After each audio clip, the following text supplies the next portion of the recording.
ازيكم يا حبايبي، عاملين ايه؟ يا رب تكونوا بخير وفي احسن حال. النهارده هنعمل مع بعض بقسماط الافران من نص كيلو دقيق. هنعمل بقسماط الافران حرف الاس من غير بقى لا بيض ولا زبده ولا حليب، ويطلع معانا هش جدا ومقرمش وفي نفس الوقت ناعم وبيدوب، ومتاكده انك اول ما تشوف الفيديو ان شاء الله تقومي تعمليه. هنسمي الله ونصلي على الرسول، ولسه اول مره تتابعيني يا ريت ما تنسيش تعملي لايك واشتراك للفيديو وتفعيل الجرس. في الاول كده انا هجيب البوله بتاعتي اللي هعجن فيها. هحط فيها كوبايه من الميه الدافيه، ما تكونش سخنه قوي، ومعايا معلقه كبيره من الخميره، معلقتين من السكر، معايا نص كوباية من الزيت، وكمان معلقتين من السمنة، ومعايا نص كيلو من الدقيق، والكيلو مضاف عليه الملح بتاعه، رشة من الملح. وطبعا الدقيق قبل ما نستخدمه احنا نخلينه، لازم الدقيق يكون منخول. انا هنا مستخدمة دقيق متعدد الاستخدامات. انا هنا هبدأ اعجن.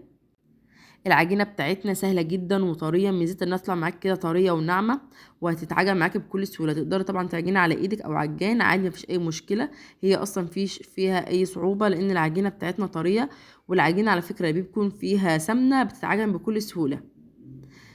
انا هنا العجينه بتاعتي كانت جاهزه، هحطها في البوله بتاعتي واسيبها بقى تختمر كده على جنب.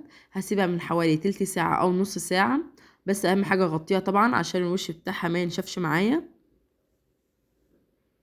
في الوقت ده انا هجهز الكفر اللي هغطي بيه البقسماط بتاعي. معايا هنا كوبايه من السمسم، هضيف عليهم معلقتين من السكر، وهقلبهم كده في الاول مع بعض.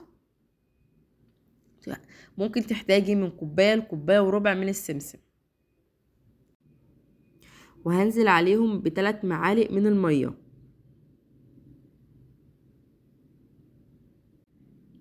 وخطوه الميه دي هتخلي السمسم يلزق كويس جدا في المقسماط بتاعنا، ومش يقع من عليه وقت التسويه او وقت التشكيل. انا كده هقلبهم كده مع بعض لغايه ما الميه تدخل مع السمسم كده والسكر كده يدوبوا كلهم مع بعض. وكده الكفر اللي هشكل بيه جاهز.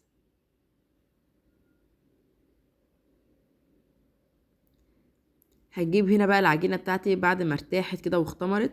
هنزلها كده من غير ما اطلع الهواء اللي فيها، هنزلها زي ما هي وهفردها فرده كده بس بسيطه.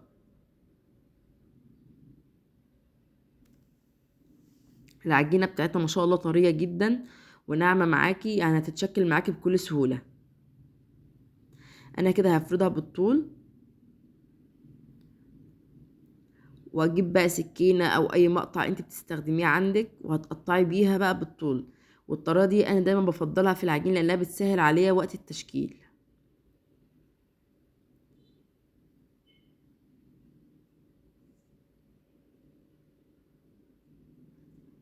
اهم حاجه بعد ما نقطع العجينه لازم نغطيها كويس جدا بكيس نايلون او كيس تلاجة ايا كان، عشان بس الوش بتاعها ما ينشفش واحنا شغالين.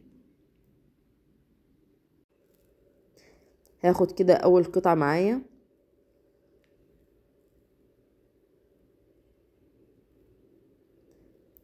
هبدا ابرمها كده قدامي.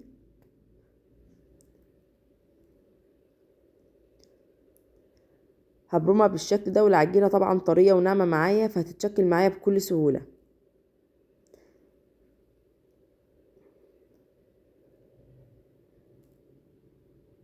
انا هنا هقسمها على 2، تقدر تقسميها على 2 او 3 حسب ما انت شايفه قدامك، انت عايزه مثلا حجم البقسماطه كبير او صغير. هجيب بقى الطبق بتاع السمسم واحط العجينه بتاعتي فيه، وابدا الفها كده في قلب السمسم لغايه ما تتغلف كلها. هو السمسم اصلا هيمسك فيها معاه بكل سهوله. خطوه الميه اللي احنا ضفناها على السمسم بتسهل معاك ان هو يمسك معاه بكل سهوله.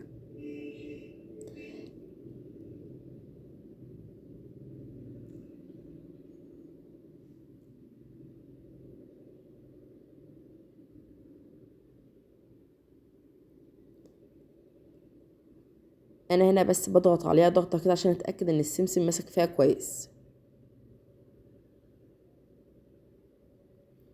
هتتشكل بقى كده معايا حرف الاس. سهله جدا وبتتشكل معايا بكل سهوله. هنعمل كده واحده تانية مع بعض.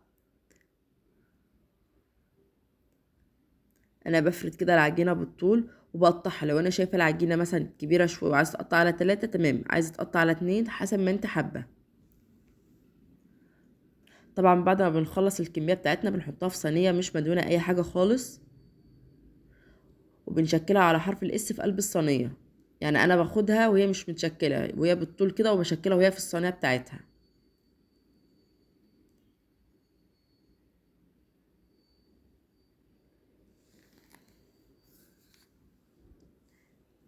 واتمنى الفيديو يكون موضح كل التفاصيل.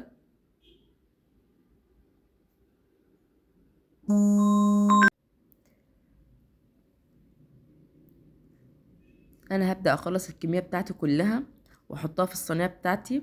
طبعا في الوقت ده انا هشغل الفرن بتاعي على درجة حرارة 180، بس طبعا هسيبها الاول تخمر كده على جنب شوية، لان طبعا هي فيها خميرة فلازم تحتاج انها ترتاح وتخمر تاني.